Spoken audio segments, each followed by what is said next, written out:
BRS leader व तेलंगाना जागृति सदर एमएलसी के कविता ने कहा है कि पानी की अदम सरबराही के बाइस किसान मुश्किलात का शिकार हो गए हैं और चीफ मिनिस्टर और वजीर आबाशी के आबाई अजला में फसलें खुश्क हो गई हैं।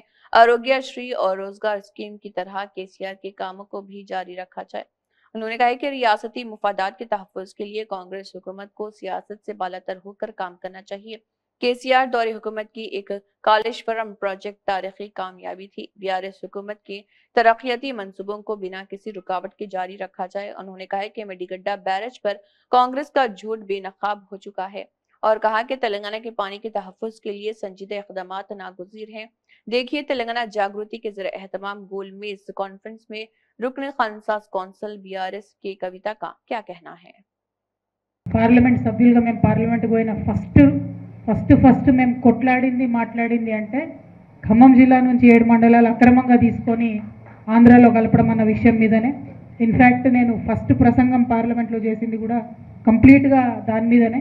కానీ మనం ఎంత అరిసినా గోల పెట్టినా గీ పెట్టినా అప్పటికే చంద్రబాబు నాయుడు గారు బీజేపీతోని అలయన్స్లో ఉన్నారు కాబట్టి ఏకపక్షంగా తీసుకోవడం, మన సీలేరు ప్రాజెక్టును కూడా తీసుకోవడం అన్నది చరిత్రలో మనం మర్చిపోలేనటువంటి అన్యాయం.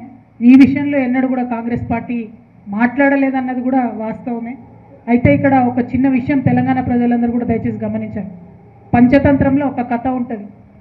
ఒక ఒక కుటుంబం ఉంటుంది. ఆ కుటుంబంలో పాపం తల్లి చనిపోతుంది. ఇక తండ్రి చివరి దశకు వస్తాడు. ఆల్మోస్ట్ ఇవాళ రేపు చచ్చిపోతాడు అన్నట్టు ఉంటుంది. ఆయనకి 2 కొడుకులు ఉంటారు.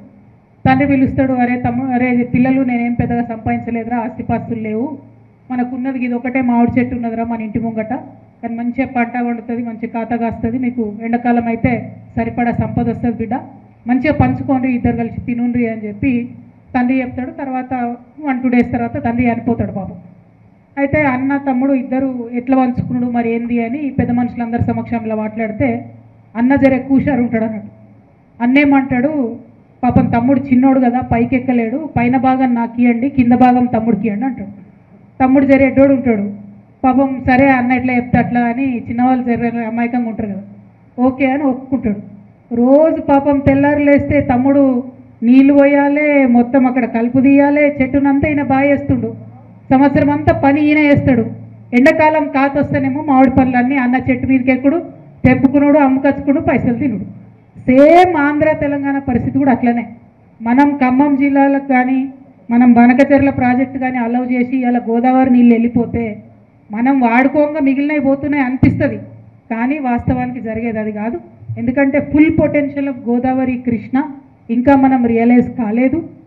తొందరగా అయ్యేటివి కూడా వాటర్ ప్రాజెక్ట్స్లో లేట్ అవుతుంది కాబట్టి తొందరగా అయ్యేటిది కాదు.